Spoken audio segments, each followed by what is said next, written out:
Salve, salve galera progueira! Está começando com vocês mais um Prog Talk. Eu, como de costume, sou o vosso anfitrião Paulo e estou na ilustre, magnífica e esplendorosa presença dos meus companheiros e amigos Kelvin Olá, e fala aí, Mister Arthur pessoal. também. Olá. E aí, senhores, como é que vocês estão? Bem, bem, Tô ótimo. bem, saudades aqui Estamos de voltando, né? A vocês, gente Arthur já tem não. pouquinho. Estamos começando então mais um episódio de hoje, como vocês podem ver com o meu magnífico fundo aqui, muito estranho, né? Porque o meu fundo não pega direito, eu fico vazando uns pedaços de mim. Falaremos hoje sobre Gênesis, especificamente sobre Nursery Crime. Mas antes, né, como é importante, vamos falar dos recadinhos, né, convencionais. Se você está vendo a gente pelo YouTube, você não está escutando o nosso áudio pelo Spotify ou pelas plataformas, não esqueçam de deixar o seu like, se inscrever no canal e ativar o sininho para você receber as notificações do canal sempre que tiver vídeo novo. É importante. A gente também tem que falar, é importante a gente falar da nossa plataforma que a gente faz reviews de músicas lá, que é o Groover. Para quem não conhece, é uma plataforma de divulgação para músicos independentes e autorais ou não independentes, enfim, para o mundo todo. Então é uma plataforma europeia e lá você coloca a sua música e a gente faz sempre os reviews e você pode compartilhar no Facebook, YouTube, Facebook também está como Progland. Vocês acham a gente facilmente lá, colocando Progland no Facebook. Tem a nossa paginazinha lá, assim como a nossa página do Instagram com o mesmo nome. @_Prog_Land. Estamos assim no Instagram e, como vocês sabem, o nosso Prog Talk nas plataformas de mídia aí, de áudio, acho que toda, não tem nenhuma que não esteja. Né? Spotify, Apple, Pizza. Deezer, tem aquelas coisas todas. Né? Eu não sei todas, mas vocês sabem achar, não é difícil. Jogou Prog Talk, vocês acham nosso podcast. Jogou Progland, vocês acham nossas páginas. E no grupo técnico, acho que é importante, né? Eu não sei, eu tô pensando que eu esqueci algum Também falar um recado. pouco da história, né? Que o Deixa eu ver Kelvin aqui. vai. Acho que esse episódio aí é do Kelvin. Ele é o que Não, manja mais realmente não. deles aqui. Devo dizer, né? Até começando pela minha parte, eu acho que não é um álbum que eu não tenha muita afinidade. Até falei com o Kelvin. Eu gosto do álbum, mas não, do Gênesis em si não tem um álbum que eu diga, nossa, esse é meu favorito. Eu gosto de músicas assim soltas, né? Acho que o Selling England by the Pound, acho que eu tenho um compilado das melhores músicas que eu gosto. Mas o Foxtrot tem músicas que eu gosto bastante. O Nursery tem música que o Trespass tem música que eu gosto bastante, assim por diante. Acho que não tem um assim que é o nosso. Tipo, por exemplo, do É. Pink Floyd, que eu diria que é o Animal. Agora, do Genesis, acho que não tem um específico. Se fosse para escolher um, eu escolheria o Selling England. E você, Daleste? Esse é o seu favorito, Kevin? Acho que é o seu favorito, não? Você O comentou quê? uma O vez. meu favorito? O Não, Genesis. esse Ah, tá não, é longe de aquele ser até do. mesmo um dos meus Putz, favoritos. Mas é é porque, aquele. cara, eu sou suspeito pra falar, cara. Pra mim, o Genesis é uma. Junto com o Pink Floyd e com o Rush, são as bandas da Não, minha é a vida. tríade, com certeza. Mesmo. E, cara, eu amo tudo, sabe, que eles fizeram, menos o Calling Out Stations, E mas. o primeiro? E o primeiro. Mas o É, primeiro é um bom disco. O Calling Out mas Stations é realmente ruim. primeiro não dá Mas. pra dizer muito que é Genesis, né? Então, Eu não considero nenhum disco deles é. propriamente dito, mais ou menos. Tem o Peter Mas. Gabriel já nesse? Não, já. Já. Tá desde o Jim começo. Hackett. E, pô, eu sou suspeito pra falar. O Nursery não é um dos meus. Né, eu não considero nem mesmo um dos 5 melhores É álbuns que ele tá deles, longe de porque ser meu eles favorito, mas eu amo, né? tão muito. Eles fizeram muitos álbuns fodas, muitos mesmo. Então, porra. Mas mas sem dúvida é um dos discos mais importantes da carreira deles. Começou. É o primeiro com a A formação transição, né? clássica. É o Praticamente. primeiro com a formação clássica da banda. Porra, tem clássicos nesse disco. Porra, é um disco muito Sim, foda. É um bastante. disco muito foda. Tipo, ele tem uma importância muito grande dentro da discografia. Eu, particularmente, não considero ele um dos meus favoritos. Mas tem uma porrada de fã que considera. E eu entendo considerar. Eu entendo perfeitamente quem considera. Mas, pra mim, pro meu gosto pessoal, tem outros álbuns que eu curto bem mais. Mas esse disco é lotado de clássicos, lotado de várias questões históricas que tornaram ele, sem dúvida, um dos mais importantes da discografia. Tem. Eu acho que é difícil falar vida primeiro, tipo, do meu favorito junto com Selling England. E eu gosto muito desse. Igual eu gosto de praticamente todos da fase do Peter Gabriel. Só que esse. A gente vai falar das músicas depois, mas esse tem duas músicas que me pegaram tipo, bem quando eu escutei, que aí ficou. Enfim. que aí depois fiquei escutando direto. Mas acho que talvez seja o meu favorito junto com Selling England, sim, sim. É difícil falar qual é o melhor dos dois.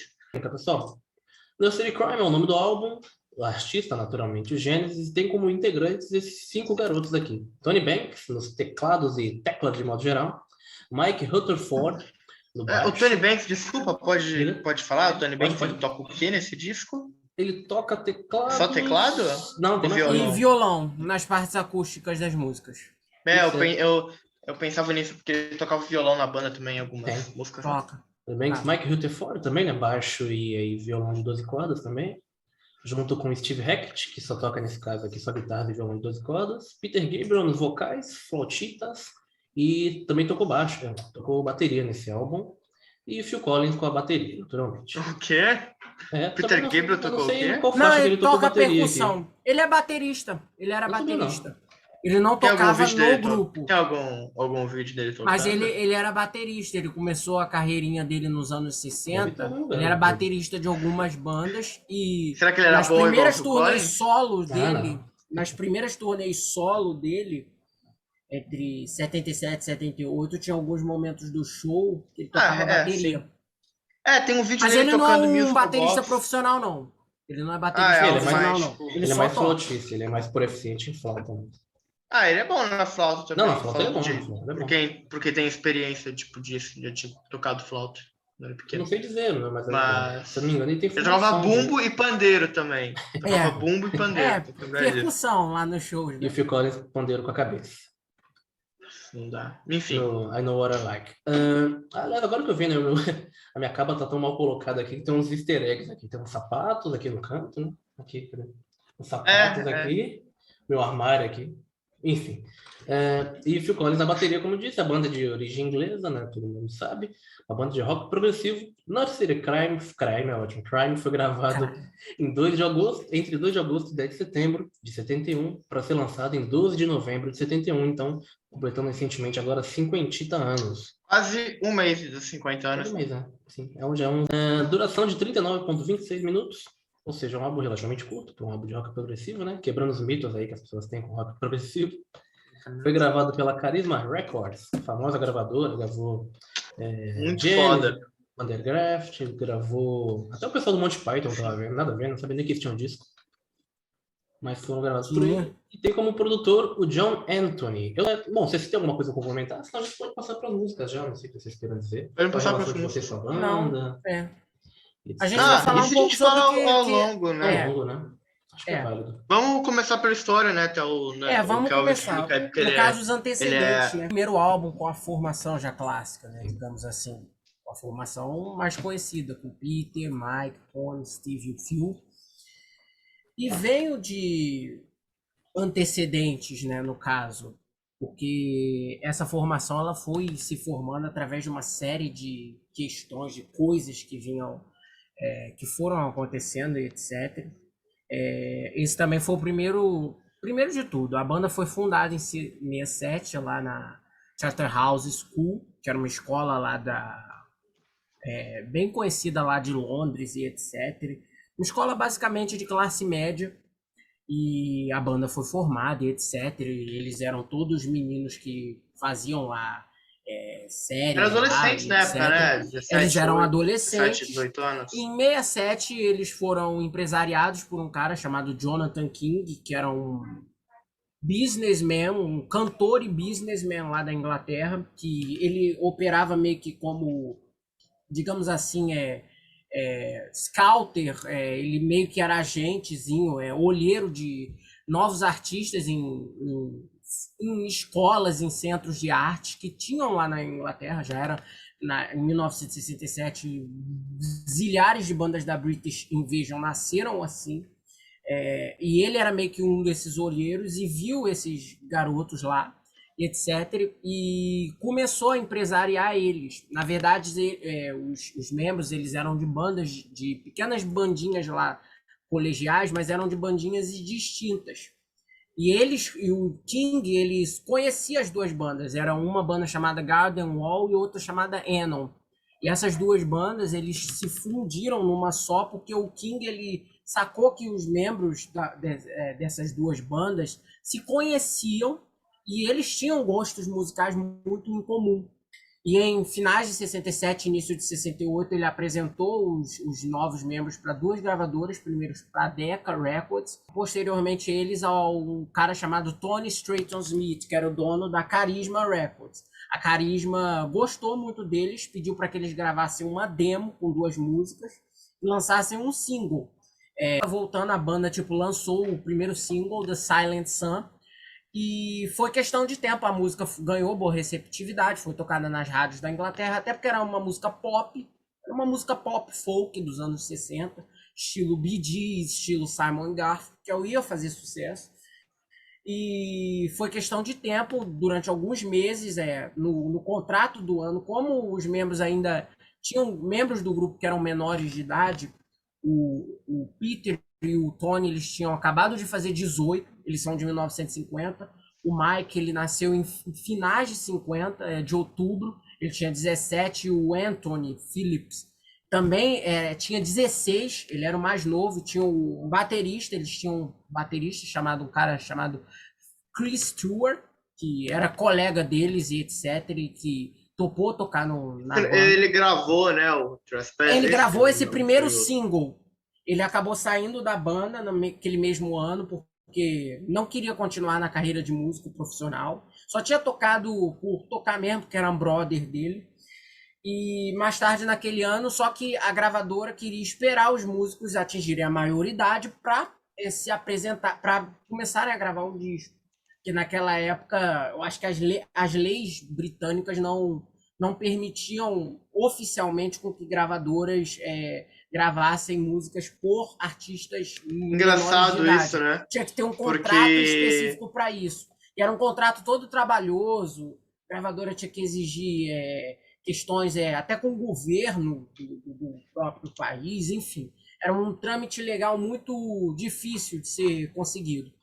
Mas, enfim, aí em 1969 veio, isso foi meados de 68, a banda lançou o disco de estreia, From Genesis to Revelation. O disco não vendeu nada, vendeu menos de, 5.000 cópias.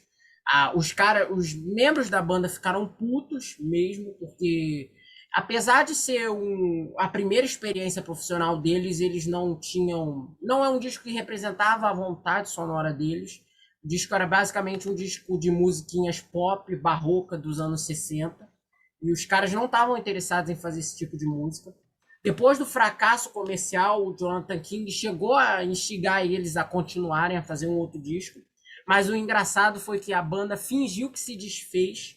O Jonathan King não procurar mais eles, e eles não terem que aprender a atender a uma demanda comercial, mas sim uma demanda que eles mesmos queriam fazer para o som deles.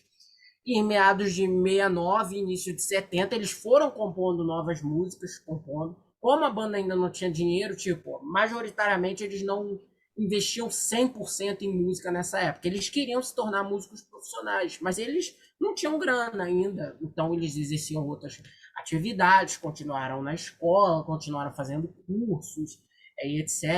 Até mesmo cursos de música para aprenderem a se aperfeiçoar nos instrumentos, enfim. Em 70, a banda voltou a compor mais, que era o John Silver, um outro garoto que também era da região lá de Surrey, na Inglaterra, saiu da banda. Aí entrou um cara chamado John Mayhew, que era um baterista um pouco mais velho que os caras, gravaram o Trespass em 70. E esse que é considerado o primeiro disco real deles, da banda, que é o Trespass, que o Arthur tá aí, E esse foi o primeiro disco, considerado o primeiro álbum real deles. O primeiro álbum real deles e etc. Bem artístico. Até por ser o primeiro disco mais prog, mais com a aproximação sonora que eles iriam fazer.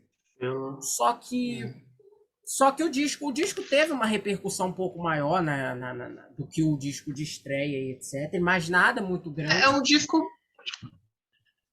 de folk pop. Folk pop não, prog, né? Pode ser. É uma coisa mais sinfônica e etc. Tem bastante coisa de mas folk tem algumas músicas que já apresentavam uma abordagem um pouco mais direta. Tipo The Knife. E Depois da turnê desse disco, a banda definitivamente já queria se tornar uma banda profissa, uma banda profissional e etc. E o baterista, o John Mayhew, ele saiu do grupo. Logo depois das gravações, a banda fez audições para um baterista e etc. Antes deles, porque eles já tinham shows marcados da turnê do próprio Trespass em alguns teatros na Inglaterra e etc. Todos em capacidade não muito grande. E depois disso, a banda, tipo, continuou as audições e entrou nosso querido Phil Collins. Nossa, E ele entrou, Ele era de uma fez a banda de audição, Fusion, né? fez uma audição. Ele vinha de uma outra banda chamada Flaming Youth, uma banda de rock psicodélico. Porra, na primeira audição os caras viram que ele era um puta baterista, que ele sempre foi mesmo. DJ Steven fez Chamaram um pouco mais ele pra frente, que é o e Brain Dead. o Anthony Bateristas Phillips. calvos. Exatamente. E o Anthony Phillips, que era um dos fundadores da banda, nessa época começou a manifestar para os outros caras o desejo de sair do grupo e etc. E ele era o mais novo, ele tinha 18 anos na época, e ele tinha muita. Ele não tinha. Foram vários os motivos pelo qual a saída dele se deu. Mas, tipo, um dos principais foi que ele queria uma estabilidade financeira, coisa que a banda não tinha na época. E ele tinha muitas questões com Mal sabia medo ele. de palco. Acho que ele deve se arrepender pra caralho. Mas, enfim. E ele também tinha muitas questões de medo de palco. Conforme os públicos da banda foram aumentando, eles foram vendo que, porra, eles já estavam começando a lotar teatros de 3.000, 4.000 pessoas. E, porra, ele foi vendo que isso afetaria muito ele, e ele pediu saída da banda e etc. E a banda continuou a turnê durante alguns shows sem um guitarrista. Como o Tony era um puta tecladista, ele conseguia fazer algumas das partes da guitarra nos teclados. Eles chegaram até mesmo a contratar um guitarrista chamado Mick Barnard durante um breve período, mas ele não ficou no grupo, saiu em janeiro de 71. E em 71 eles conheceram o Steve Hackett através de um anúncio que ele fez na Melody Maker, famosa revista da Inglaterra, que ele procurava uma banda, ele era um músico e etc. Ele já tinha uma banda de rock progressivo com o irmão dele, Quiet World, e saiu dessa banda. Ele estava procurando uma banda, um novo projeto para ele entrar. Os membros da banda, tipo, o Steve já conhecia o Genesis, ele tinha ido num dos shows, etc. Ele gostou muito da banda. E a banda tinha gostado dele, porque a banda fez uma audição informal com ele, mas a banda não tinha confirmado ele ainda como membro e etc. E até que ele chegou num dos shows, e é até engraçada essa história, porque ele chegou num dos shows e deu uma espécie de ultimato para os caras. Olha, ele inventou até uma história, digamos assim, que ele e o irmão dele estavam para sair do país para tocar com músicos na Inglaterra. Ele falou, olha, eu preciso saber de uma resposta. Vocês estão procurando um guitarrista, eu fiz uma audição com vocês. Eu quero saber, eu vou ser chamado ou não. Porque eu tenho uma proposta para tocar fora do país com meu irmão. Ele meteu esse migué pros outros caras. Que não era verdade, né? Que não era verdade. Aí os caras, tipo, falaram, caralho, ele era o melhor guitarrista que passou das audições. Vamos oficializar ele logo. Aí oficializou ele em janeiro de 71. E a turnê do Trespass continuou até meados do ano, e aí começaram as gravações do Nursery Crime, que a boa parte das ideias musicais do disco, embora tenha surgido em estúdio, enquanto a banda ensaiava, algumas das ideias, inclusive a gente já vai falar já em breve, quando a gente chegar nas faixas, começaram a surgir em ideias no meio da turnê do disco e etc. E daí surgiu a formação mesmo. E o próprio Phil e o Steve eram os músicos mais novos e etc. E esse álbum marcou a entrada deles na banda. Essa formação, que seria a formação clássica, durou até 75, né, quando o Gabriel vazou. Já começando com essa faixa que é um petardo musical, né? Uma obra-prima que eu acho que... Box, né? Eu acho que é meio que queimar largada colocar ela no início do álbum, né? The Musical Box. O que você tem Acho que eles nem pensaram nisso, né? Então, não sei, eu acho ela muito boa. Claro, uma opinião particular. Mas eles são uma banda... Genesis é uma banda de aberturas impactantes. Então, o Steve Hackett Todos já os mostra pro que discos. veio nessa música, né? Acho que é a música, inclusive, que mais se destaca como guitarrista é a Musical Box. O solo da música Cara, é icônico, né? essa tem É legal a muito, gente porra. falar que. ah, é legal a gente comentar que a capa do disco mostra todas as letras do álbum. Então Bem lembrado. a mulher aqui é a primeira música do Musical Box, aí, enfim, quando a gente for falando das outras eu mostro. Então, a E história aí disso é na na... parte de Qual é o nome da dentro mocinha tem mesmo? as letras. Tá falando aqui, enquanto o Henry Hamilton estava jogando croquet com Cynthia Jane, eu li tudo já falo. Sim, basicamente a menina arrancou a cabeça dele com Isso. Assim como ela vai com fazer pra mim, inclusive, aqui, se eu não der bobeira. Aqui, ó. Tô quase lá. exatamente. E aí depois ela achou uma caixa. Enfim, é Essa música The Musical legal. Box, na verdade, ela teve uma participação, a abertura dela nos acordes do violão, do tran, tran, tran.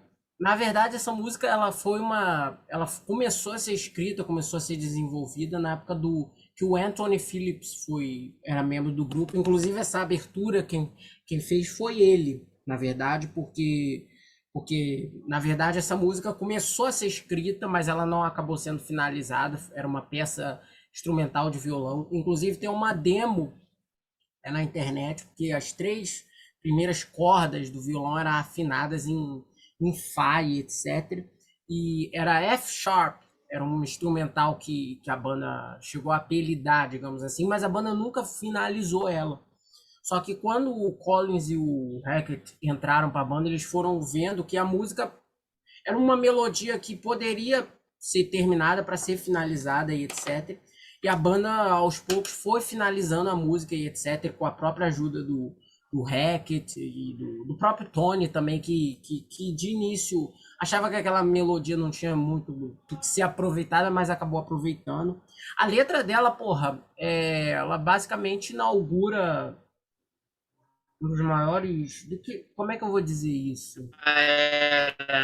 Um dos maiores caguetes dessa era do grupo, que é muito de histórias contadas, né? Isso seria Uma história, essa coisa um de método nursery.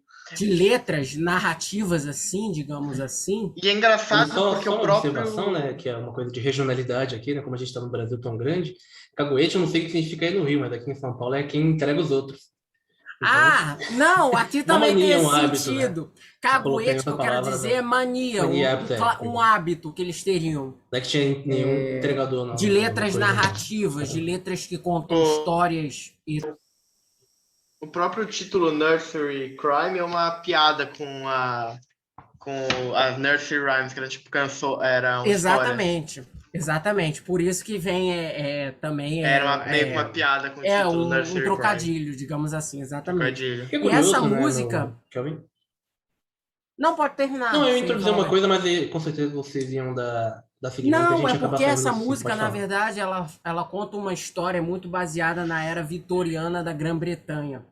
Sim. E como a família do Peter tinha uma descendência vitoriana, digamos assim, a família dele, é importante a gente dizer aqui, ele tinha a família dele, a mansão que aparece na capa do Nursery Crime, não sei se vocês repararam, tem uma casa bem.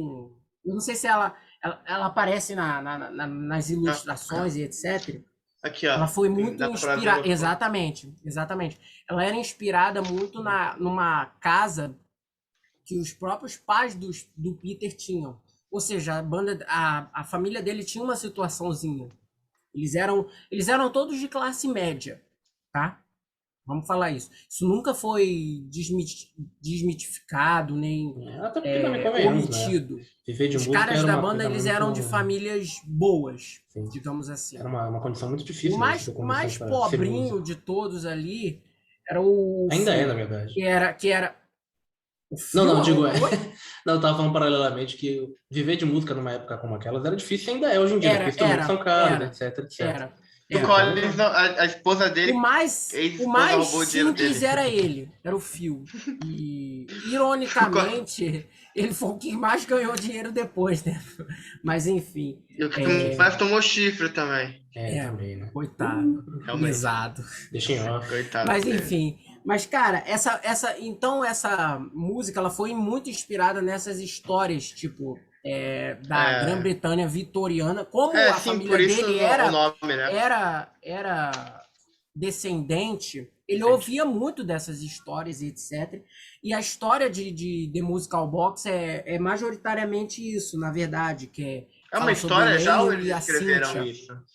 Não, foi uma Era uma história história? fictícia, Eu acho que eu não sei se é autoral. não sei inspirada majoritariamente porque nesse em álbum contos tem uma história que verdadeiros. realmente é uma história É. real. Não, de porque fato. eles contavam histórias muito inspiradas em temas literários Sim.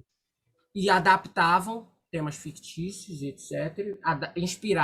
Inspirados, não eram baseados, digamos assim.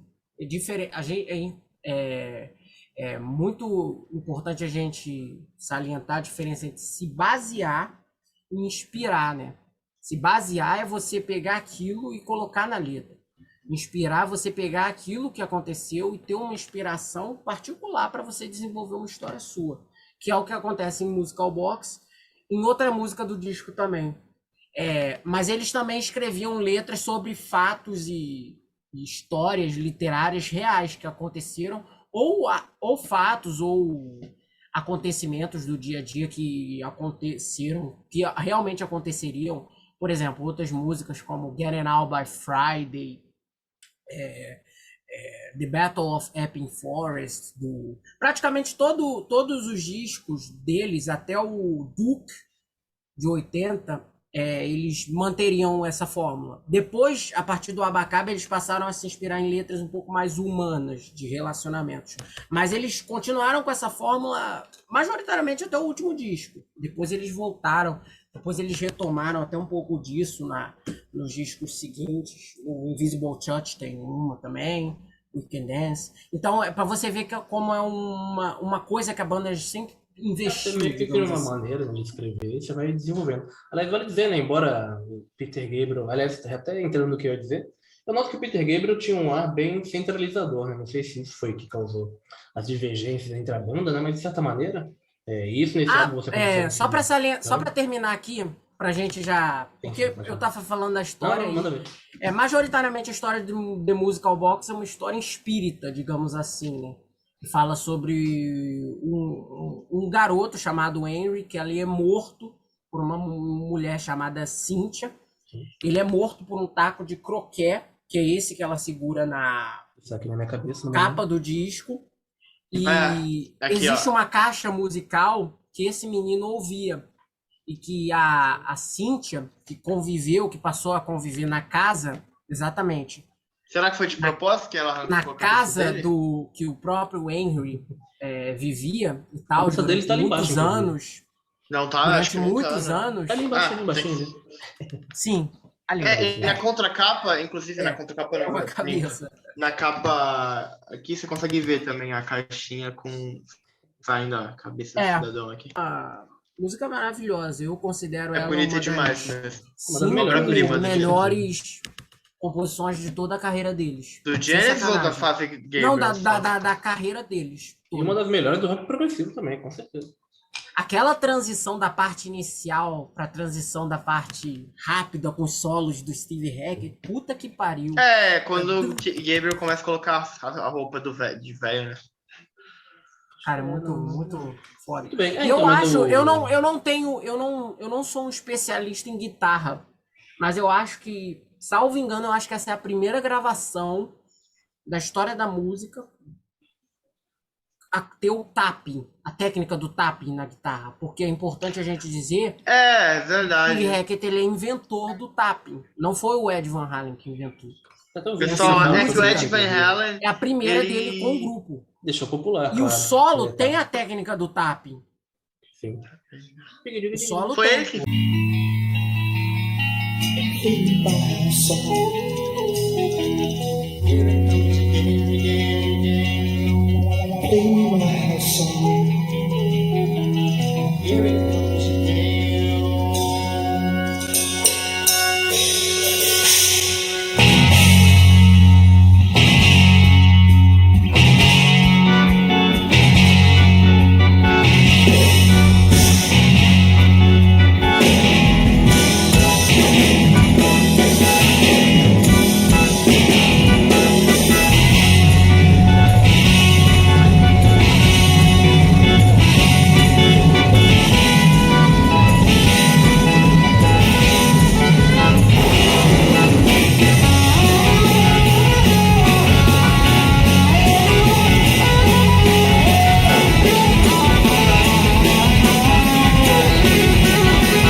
Então, né?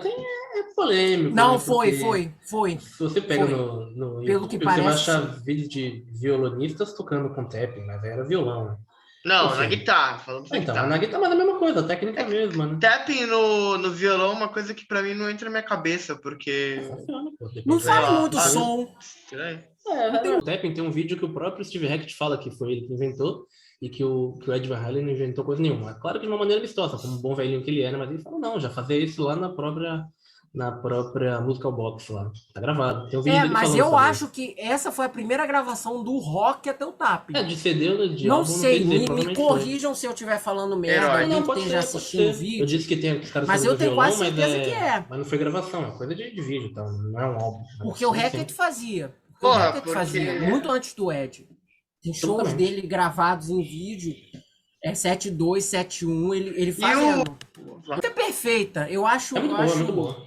a construção dela, tipo, a melodia, com as partes mais calmas As das partes letras, até as épicas, partes mais as que agitadas, e aumenta. etc. É tudo maravilhoso, Uma sabe? composição muito boa e Destaca a considerando banda que toda. É uma música da banda toda, né? vale Foi dizer que a gente está toda falando de que moleques arranjou. ainda, né? Não são homens feitos, né? Não são caras de 30, 40 anos, né? São crianças. Moleques de 19, 20 19, 20 anos. anos. Exatamente. Todos Bizarro, muito né? proficientes. Muito bem. O que eu ia dizer, na verdade, a respeito do Peter Gabriel, né? A grande maioria das músicas é acreditada por parte deles, por grande parte deles, eles dividem os créditos das músicas, mas eu vejo que o Peter Gabriel tem um lado bem centralizador, tanto na composição quanto na personalidade da banda, né? É importante a gente salientar isso. As músicas, embora sejam creditadas por toda a banda, eram raras as músicas em que todos os membros contribuíam iguais, tá? É importante a gente dizer isso. E o Gabriel, ele exercia a função de letrista em algumas músicas, não eram todas. E é importante a gente dizer isso, que durante o período que ele todo esteve no grupo, todo, entre 67 até 75, ele não escrevia melodia. Ele escrevia majoritariamente letras. Só escrevia letras. E aí encaixava as letras na tinha melodia, até né? músicas que ele até adicionava arranjos à melodia. Tinha músicas que ele fazia isso e etc. Por exemplo, Carpet Crawlers, Easy of Plenty, do Selling England by the Pound, são músicas que ele colaborou para linhas de melodia. Mas majoritariamente ele fazia letras. Majoritariamente. As músicas eram feitas pelos demais membros e etc. E nem todas as letras eram ele que escrevia, não. É importante também a gente dizer isso. Não, porque eu gosto de falar isso, porque eu acho que existe uma ideia muito errada por parte dos fãs de que ele era o líder do grupo, de que ele fazia tudo, de que os outros membros exerciam um papel menor, sendo que mesmo nessa isso é uma mentira. Eles estavam juntos, embora a banda funcionasse em conjunto, eu vejo ele uma figura muito destacada da banda, de certa forma. Não, eu vejo ele uma figura destacada ao vivo. Não, sim, justo. Porque o vocalista normalmente... Não, nunca vi ele como algo destacado. Eu vou até discordar de você. Não tô pesando ele, não. Eu só tô falando que... Só tô dando crédito às coisas que ele realmente fazia. Devido às coisas. Sabe? Muito não tô bem. aumentando nem nada. Muito bem, vamos para a próxima faixa então, galera. Ou vocês têm alguma coisa complementar a dizer sobre Musical Box? Ouçam. Galera, For Absent Friends. Voltei. É minha faixa favorita dos dias. For Absent Friends? Muito bonito. Porra. Mas é uma música bonitinha. Pra mim, ela não acrescenta muito pro disco. Mas é uma música bonitinha. É uma música do Phil e do Steve. Eu acho muito... eram novatos. Eu apresentaram acho muito lindo, porra. Não dá, não. Fala sobre duas pessoas viúvas, né? Um casal de 2 viúvos. Sim, é uma música, é uma composição do Phil e do Steve. Eles, só dos dois mesmo, voz e violão dos dois, eles escreveram em estúdio e etc, e mostraram para os demais membros da banda. Eles gostaram, não acharam que a música era boa por si só na estrutura do violão voz mesmo, não adicionaram banda completa nem nada do tipo. E veio a ser a música mais rápida gravada, né? Por isso que Do eu digo, né? disco, A ela disposição da demorou, música ela desse foi álbum tá gravada, meio foi esquisita, né? ensaiada, Não sei. e foi Ah, gravada mas em é que 20 minutos. o Paulo, que eu já percebi pelas coisas que eu gosto muito de, tipo, música, voz e violão, sabe? Então, é um Esse aqui é um negócio bom que exemplo eu da acho utilização do violão de 12 cordas, por Então vai ter exemplo. outra aí que você vai é, adorar, tenho certeza. Muito bem, eu não sei, acho que não tem mais muito tem outro que eu complementar lá gosto pra falar muito. sobre essa música, né? Eu acho ela É bonita uma e tal, música mas é muito uma vinheta. bonita, É uma música ela tem um violão estilo mais pastoral, Também que acho que ela tá no seria lugar errado do álbum. Deveria estar um pouco que mais pro meio, seria talvez. Ou no fim da não, que parte 1, né? seria Não sei. majoritariamente, que seria o principal estilo do Phil nessas primeiras gravações, né? O Porque Phil Collins depois é ele se muito bom de tornou um melodia. compositor propriamente dito, mas nessa parte inicial da banda ele co-escrevia letras, né? As Com melodias os dele outros sempre foram membros. muito Ele não era um bonitas. compositor de letras, né? E essa é uma composição dele com o Hackett é muito sintomática dessas primeiras composições que eles dois tinham em parceria.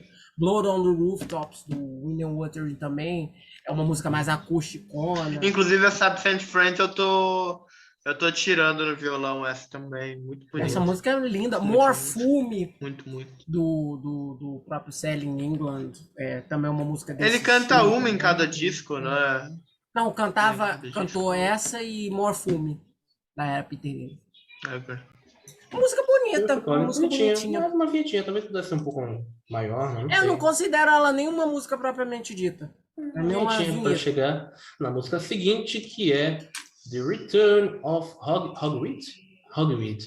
The Return of the Giant Hogweed. O Gigante da Maconha. Vamos lá. O que vocês têm a dizer sobre essa música? Adoro, cara. Ela já abre com uma. Folclórica, né? essa é boa. Ela já abre com uma É a mais pesada do álbum, eu diria. melodia. Na minha opinião, É, parece ser a mais eu acho pesada que do álbum. é. Eu acho que é. Eu ia falar outra Até música, pela mas eu acho que distorção. não tem, não. Eu acho que ela Return of Giant Hogweed, essa também, a gente tava falando de Musical Box, que ela é muito inspirada em historinhas, e Giant Hogweed também Da é porra da de uma planta, que na verdade era uma planta... Da árvore, né? Algo assim. Que vem pra de uma dominar a planta Inglaterra, né? tóxica. De uma planta tóxica, eu até anotei o nome, Tem Herácleo. aparece aqui, acho que é isso aqui. Que era uma, Isso aqui. que era uma planta que estava muito É isso aqui, eu acho.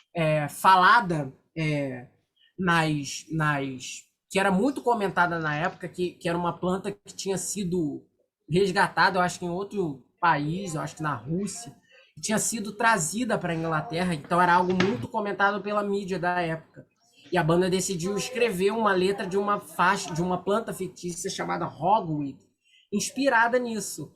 Só que a letra da música é totalmente jocosa, bem exageradamente engraçada, que é uma letra que fala de uma planta que come seres humanos, entende?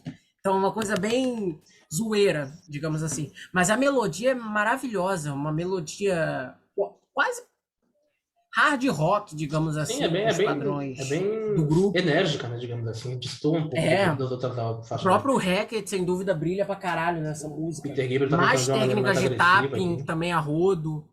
O órgão pesadão lá do próprio Tony Banks, etc. Ela é um puta contraste com Absent Friends, né? Que é uma música curtinha, mas violão. Essa é porradona mesmo. Mas eu adoro essa música. Acho ela também um dos grandes destaques dos shows ao vivo deles também dessa época. Ela acaba como uma música e ela acaba bem hard rock, né? Se você for ver, caberia sim, como sem um dúvida. som do Uriah Heep, alguma coisa assim. Bem tentador no final.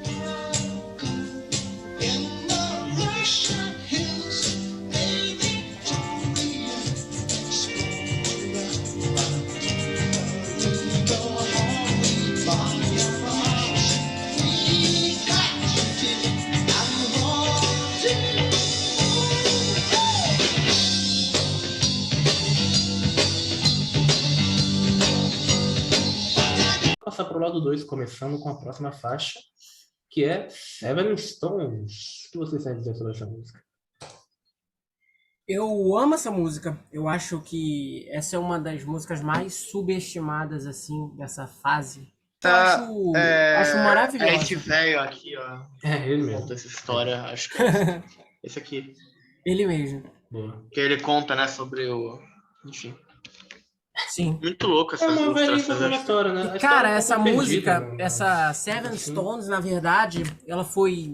Na verdade, ela não seria nem adicionada ao disco. Na verdade, a banda botaria outra música, mas ela foi adicionada como single, né? Foi lançada como single e a banda e a gravadora pediu para que a música fosse entrasse no disco. Eu acho essa música muito. Eu não sei se vocês têm essa sensação, mas eu acho essa música muito parecida com o trabalho do King Crimson. tem. Até pelo Mellotron e etc.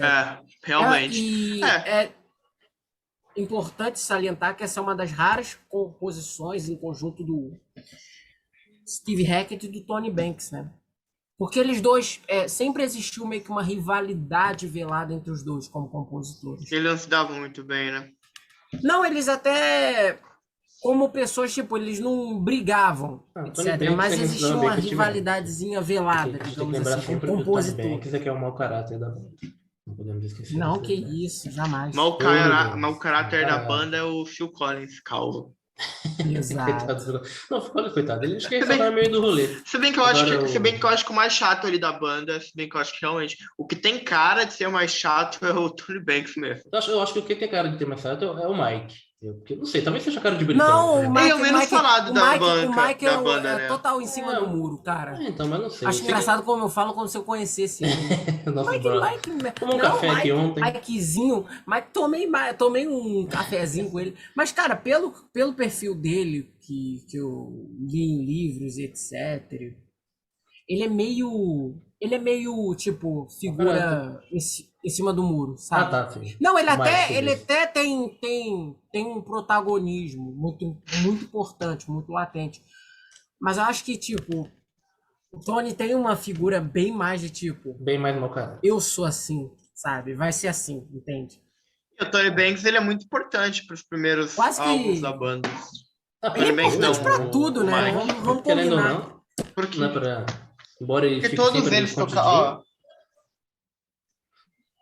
Ó, o Tony Banks, ele no primeiro álbum, nesse álbum aqui, ele é o que mais toca instrumentos. Ele toca órgão, mellotron, piano elétrico, guitarra de 12 cordas e faz vocais também. O Genesis, querendo ou não, É. tem muito da obra da composição do Genesis se baseia na harmonia, né? Então, você não pode negar a importância de um tecladista, né? Ainda mais um tecladista tão virtuoso como o Tony Banks, querendo ou não. Seja E mau caráter, eu não e sei. ele era o arranjador, ele era Então. oficialmente Na o época arranjador dele, da banda. ele só não era o melhor por causa do Keith Emerson, do... Tinha o Keith Emerson, É. tinha o Não, mas eu mas o acho Emerson... Wakeman. Não, o Keith Emerson, eu acho que ele é muito mais virtuoso do que o Tony Eu Banks. acho ele bem do que mais o Tony, firulento do sem que dúvida. virtuoso, na verdade. Não, calma aí, virulento no sentido dele ficar punhetando técnica, né? Punhetando técnica, botando fogo no piano, facado no piano, essas coisas. Tecnicamente, eles Ele derrubou a porra do então. órgão, aquele show. São estilos diferentes, mas são tão dificilmente técnicos tanto quanto. Por exemplo, a Fit for Fifth. Uma música extremamente difícil de se tocar. Tanto que nem ele toca ao No vivo, por piano, né? exemplo. Então. Nem ele toca ao Exatamente. vivo no piano. E, cara, o Tony, ele, verdade seja dita, ele é o arranjador da banda. Quando os membros da Toca banda tudo, apresentam ele toca ideias que precisam ser teclado, finalizadas, ele termina de arranjar. Eu E o não sei a disco formação solo dele, de mas ele é muito 79 proficiente. dele, o A Curious Feeling, que é o primeiro disco solo e etc. dele, ele toca também todos os instrumentos. Toca guitarra, teclado, baixo, etc. Só não toca bateria. Mas... Ele é bom, ele toca baixo. Engraçado, ele é Não, o ele mais fácil, ele não toca. Ele não é um virtuoso, mas ele sabe tocar alguma coisa. Gente, É, a ele mesma foda, coisa cara, ele é da foda. porra. Eu falo Pode isso, eu tirar. penso nisso às vezes.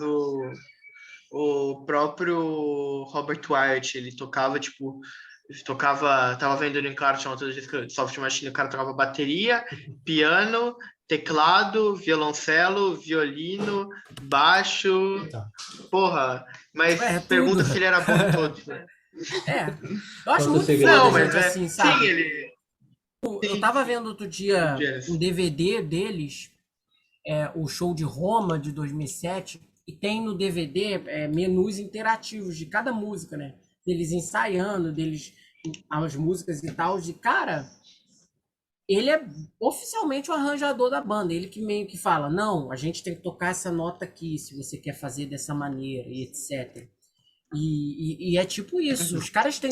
Não é à toa que o grupo sobreviveu a tantas fases, tantas formações. Foi por causa dele. Existe uma frase muito interessante que o próprio empresário do grupo, o Tony Smith, fala. Que você pode tirar todo mundo do grupo que vai continuar sendo Genesis, menos o Tony Banks. Se você tirar ele, não tem grupo. E, cara, eu achei muito forte aquilo, sabe? Muito Falam forte. isso do Steve Hackett. Porque você acha ele. Tão importante assim pro Gênesis? Coitado dele. Tem gente que acha, tem Foi gente que quicado, acha. né? não O sei, Eu Ron gosto eu porque eu uma sou figura guitarrista, né? Então É nada que mais nesse justo caso que a acompanha guitarra. depois do puxar a Will. sardinha pro meu É lado. que. Né?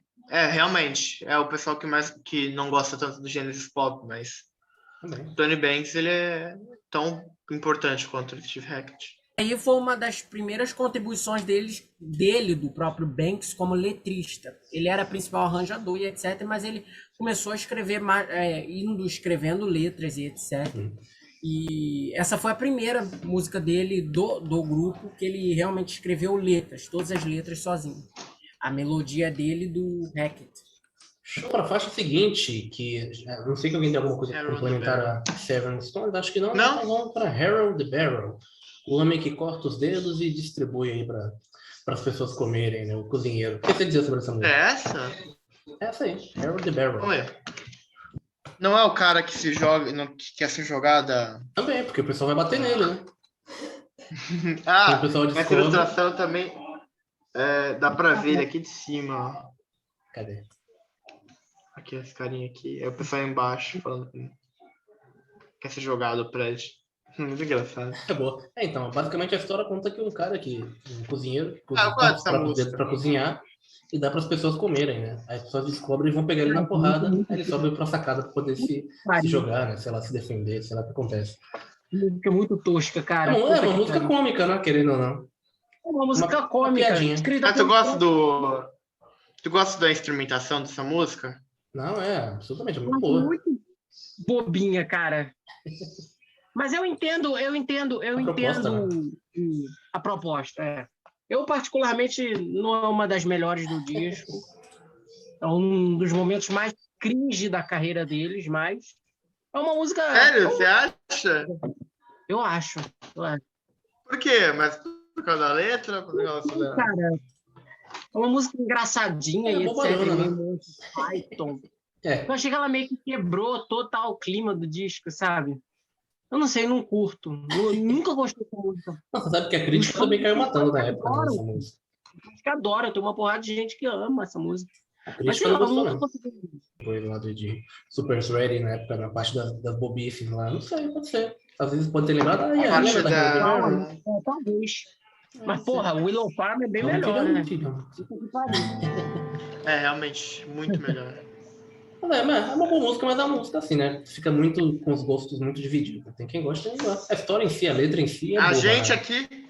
Eu gosto. A gente aqui no grupo não curte. Não, eu gosto. Curte? Eu gosto. Não, mas você... Não, mas eu acho Só que pra ser o do Paulo... contra, só. Você ia falar da letra, Paulo? Não, a letra é boba, né? Mas a música em si é legal. Mas eu não sei, eu acho que a letra eu também gosto. Eu acho legal esse negócio de apelo cômico, né? Não, essa é a Eu acho que é criativo. Tem a ver com a criatividade também, querendo ou não. outras músicas, etc. Até porque é uma banda bem teatralizada. E versátil também. Querendo ou não. É, exatamente. Mas, cara, eu acho que nessa música em si, eu acho bem ruim. Mais Eu acho meio fraco, cara. Não me empolga. Não me empolga mesmo. Mas essa tentativa de uma coisa mais assim, eles fariam em outras faixas, sem dúvida.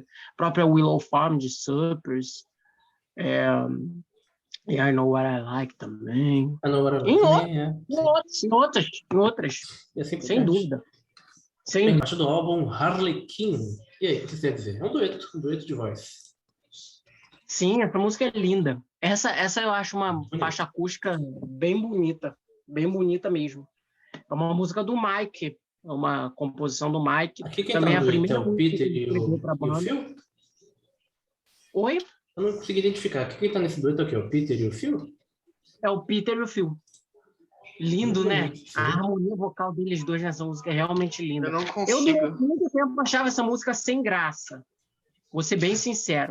Mas eu reescutei ela, agora quando a gente fazer o episódio, reescutei o disco todo. E essa música cresceu no meu conceito. Achei ela uma música bem simples, uma música rica, uma música muito bonita. Na Melodicamente, estrutura, né, né? músicas com melodias muito bonitas são músicas que pegam a gente, né? Especialmente para quem toca instrumentos Essa é que tem muito bonita melodia. mesmo. Então, aqui, ó. Essa eu realmente gostei. Muito bom. O Arthur ia dizer Ela que me acha o lembrou que, de certa Arthur? forma. Não Eu não tô conseguindo consegue? achar o que é que essa coisa representa aqui na capa do disco. Eu não consegui achar. Ah, boa, eu não sei. Mas realmente vê se Aqui tem a árvore. Aqui tem a árvore lá do sim, o Assassina. gigante. Aí tem a da primeira faixa, Musical Box. Tem o cara lá do. Enfim, sei lá da música. O velho lá. É o veinho. Aí tem o cara caindo daqui, querendo se jogar. E tem as duas viúvas da música lá do For Absent Friends. E aí tem a fonte. Só se tiver alguma coisa aqui nessas três crianças sentadas aqui, talvez. Não sei. Talvez. É, pode ser, não sei. Eu não achei nada na letra que fala disso. Enfim. Mistério. Se Deixa eu ver alguém aqui. achar, diga aí nos comentários. Comenta Porque tem que ter, eles não Engajado. vão deixar só de uma música, né? Não faz sentido. onde que tá isso na Mas capa, essa música pessoal. é linda. Eu acho que é um dos momentos focais mais bonitos do disco, inclusive. Bem acústica, né? Violões de 12 cordas também se destacando O bem aqui no momento, álbum. sim, Muito bem, uma composição muito bem estruturada. A Muito bem. flauta do Peter nessa música ela é muito. Ela é simples, mas é muito bem Vai tocada. fazendo Ela uma terceira enriquece. melodia ali. Falta transversal, um instrumento mais fácil de se tocar. Brincadeira. Tô Qual de que é isso? sacanagem. Ah, sim. Falei Bom, falta pessoal, transversal. faixa seguinte, Polêmica. então, né? Vamos nessa?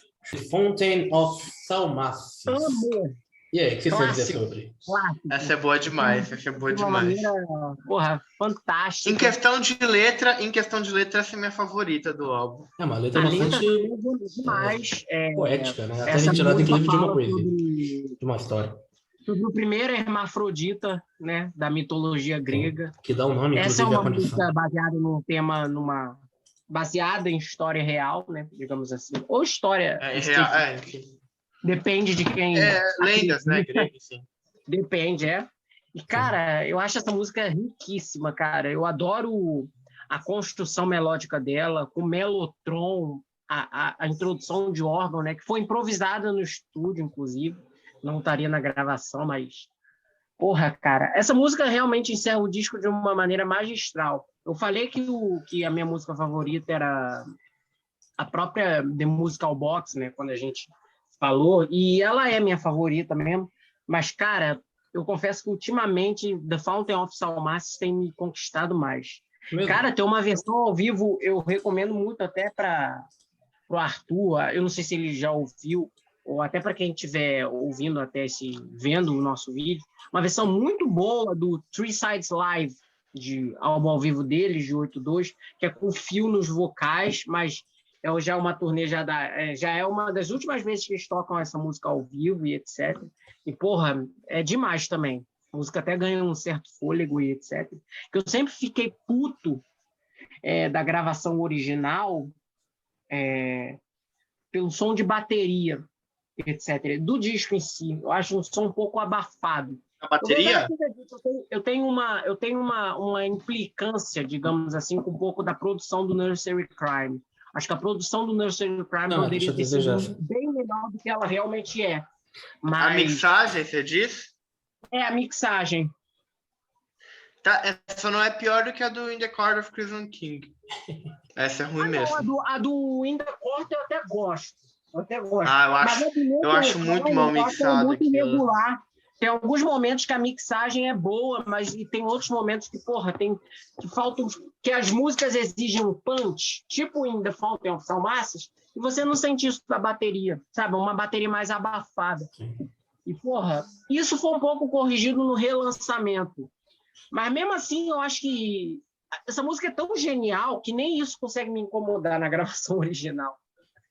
Então, eu comentei sobre a disposição das músicas nesse álbum, né? Que algumas músicas estão muito mal dispostas, como a primeira, né? Que eu acho que não deveria estar ali. Mas com certeza essa música encerra perfeitamente o álbum, né? Eu acho que ela... Essa Até a maneira como ela acaba em si, Mas você também, acha né? que The Musical Box não era uma boa abertura? Acho que não, acho que não. Acho que ela entrega Nossa, muita sério? coisa. Eu acho que ela entrega muita coisa. Talvez eu começaria... não sei, é difícil, né? Tipo, eu lançaria ela se eu fosse... Por exemplo, se eu fosse o promotor dessa banda, eu lançaria Musical Box como single e abriria com, sei lá, com The Return, alguma coisa do tipo. Que é bem pesado, já Pode tem ser. um punch, Ou mas eu então vou deixar a poderia Musical botar Box no ela, lugar sei lá, dela. para abrir o lado B. Também, boa, justo. Mas eu Mas lançaria eu como adoro, single. eu acho ela uma puta abertura. Absent Friends tinha. Absent Friends tinha que ficar no meio mesmo, né? Não Então, teria sentido.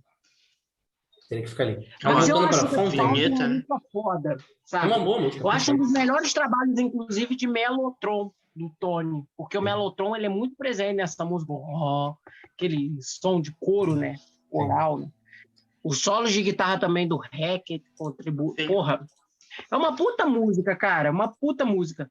Eu acho um dos... Eu considero ela um pouco percussora, até em termos de arranjo, porque tem uma quebra de ritmo depois da sessão instrumental do que é muito, que me lembra muito, para mim eu considero ela uma mãe, digamos assim, de Watcher of the Skies do Foxtrot. Tem muito dessa questão da quebra dos arranjos. Guitar down shore in a cloak of mist alone, and as he makes her eyes open in the darkness of the day.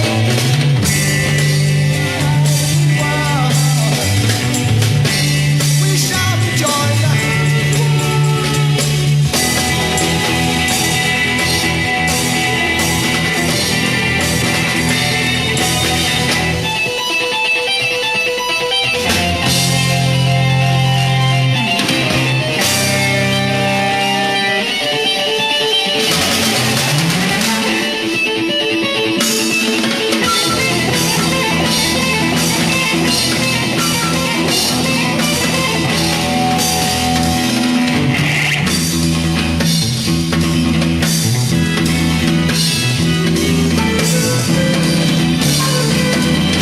Melhor letra do álbum, na minha opinião. A música é muito boa. Só a mixagem mesmo que deixa um pouco a desejar, né? Infelizmente. Mas isso é da mixagem do próprio Mixagem- disco inteiro. Sim. As músicas são tão maravilhosas que isso não incomoda tanto. Exato. Mas é um plus que poderia ter sido feito, sabe? Vamos fazer o top 10. Fazer um vídeo aí só de álbuns mal mixados e álbuns bem mixados. Perfeito. Uma boa. A gente vai prosseguindo para o nosso finalzinho. São, cara, ouçam esse disco. É o que a gente ouçam- fala todo dia. Todo dia mais pra importante, escutar, né? Importantíssimo. Cara, ouçam mesmo. Se vocês só conhecem o Foxtrot, só conhecem o Selling England, ouçam, porque ele para mim, Kelvin, ele não é um dos melhores lançamentos do grupo, mas ele é um dos mais fundamentais para conhecer a banda. Sem dúvida. Até pela quantidade de clássicos que tem nele, porra. Musical Box, a própria Fountain, que são 2 clássicos, sabe?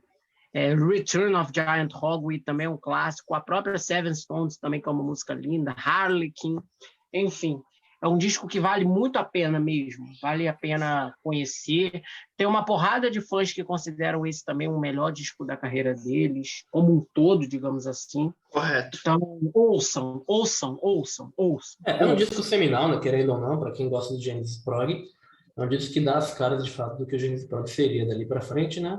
E junto com um pouco do Trespass, mas esse bem mais, até porque entra o Steve Hackett. E serviria de parâmetro para as coisas que virão no futuro. Então é importante, né? Para quem não podemos esquecer de agradecer, né, a audiência do pessoal.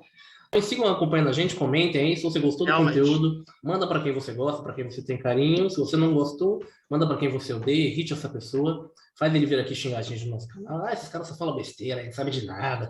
Esses caras achando que sabe de qualquer coisa.